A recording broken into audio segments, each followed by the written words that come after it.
ज़रा ध्यान से सुनना ये कहानी। रात के 11:45 हो रहे थे। शहर की ज़्यादातर लाइटें बुझ चुकी थीं। सड़कें शांत थी और हवा में एक अजीब सी ठंडक थी। आर्यन अपने कमरे में अकेला बैठा था। वो मोबाइल पर वीडियो देख रहा था। दिन भर की थकान के बाद यही उसका एक टाइम पास था।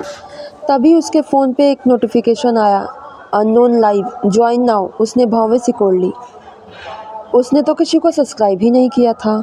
फिर ये लाइव किसका? जिज्ञासा में उसने लिंक को ओपन कर दिया। स्क्रीन खुला।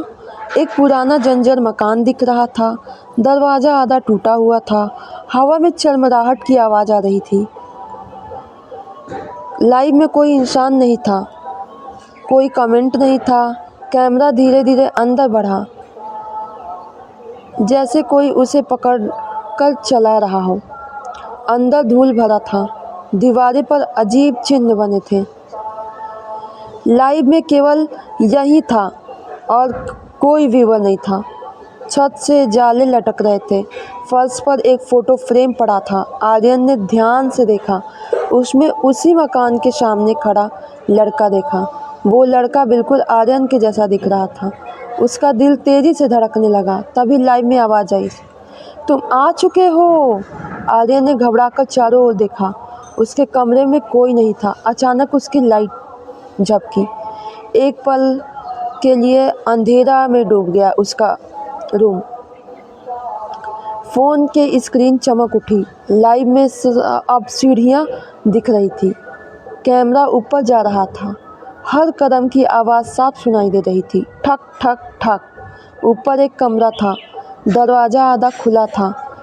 कैमरा अंदर गया। बीच में एक कुर्सी थी। उसी पर कोई बैठा था। उसने धीरे धीरे सिर उठाया। वो चेहरा आर्यन का अपना चेहरा था। लाइव अचानक बंद हो गया। आर्यन डर गया। उसने खुद को समझाया, ये कोई प्रैंक कर रहा है मेरे साथ। लेकिन तभी फ़ोन पे मैसेज आया, कल रात 12 बजे लोकेशन पर आओ। नीचे उसी घर का पता था। पूरी रात आर्यन सो नहीं पाया। उसके मन में डर और जिज्ञासा दोनों थे। अगली रात वो खुद को रोक नहीं पाया और उस लोकेशन पर पहुंच गया।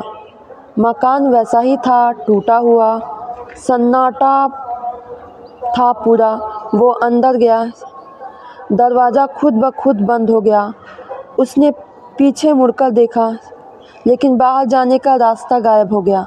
उसका दिल घबराने लगा। सीढ़ियों से आवाज़ आई, जैसे कोई ऊपर बुला रहा हो। वो धीरे धीरे ऊपर गया। कमरे में वही कुर्सी थी। वो सामने एक पुराना कैमरा रखा था। अचानक पीछे से आवाज़ आई, बैठो। वो मुड़ा। कोई नहीं था, लेकिन कुर्सी खुद हिलने लगी। डरते हुए वो बैठ गया। कैमरा अपने आप चालू हो गया। उसके सामने स्क्रीन चमकी। लाइव स्टार्ट हुआ और व्यूअर काउंट बढ़ने लगे। 1, 5, 20, 100, 200 ऐसे बढ़ने लगे। कमेंट आने लगे, डरो मत, अब तुम्हारी बारी है। आर्यन चिल्लाया, ये सब क्या हो रहा है? तभी कमरे की दीवार पर एक परछाई उभरी। एक बूढ़े आदमी की आवाज़ आई, ये लाइव कभी बंद नहीं होता। हर बार एक नया व्यूअर आ जाता है और फिर वही अगला होस्ट बन जाता है। आर्यन समझ गया। वो फंस चुका था। उसने भागने की कोशिश की, लेकिन दरवाज़ा बंद था। स्क्रीन पर दिखा उसका अपना घर, उसका कमरा, और उसमें एक नया लड़का मोबाइल पकड़े लाइव देख रहा था। बूढ़ी आवाज़ फिर आई, अब तुम्हारी जगह वो आएगा और तुम हमेशा यहाँ रहोगे। कमरा अंधेरे में डूब गया। कुछ सेकंड बाद लाइव में सिर्फ कुर्सी दिख रही थी, जिस पर अब आर्यन चुप बैठा था, आंखें खाली, चेहरा भावहीन। अगली रात उस नए लड़के के फ़ोन पर नोटिफिकेशन आया, अननोन लाइव ज्वाइन करो। और कहानी फिर शुरू हुई, क्योंकि ये लाइव कभी ख़त्म ही नहीं होता था। Thank you for watching this video. I hope आप लोगों को ये वीडियो पसंद आया हो। और लाइक, सब्सक्राइब और बेल आइकन को प्रेस करना बिल्कुल भी ना भूलें, ताकि आने वाले सारे नोटिफिकेशन आप तक पहुँचे। ये कहानी काफ़ी इंटरेस्टिंग थी और आपको क्या लगा इस कहानी को सुन के कमेंट में ज़रूर बताएं। थैंक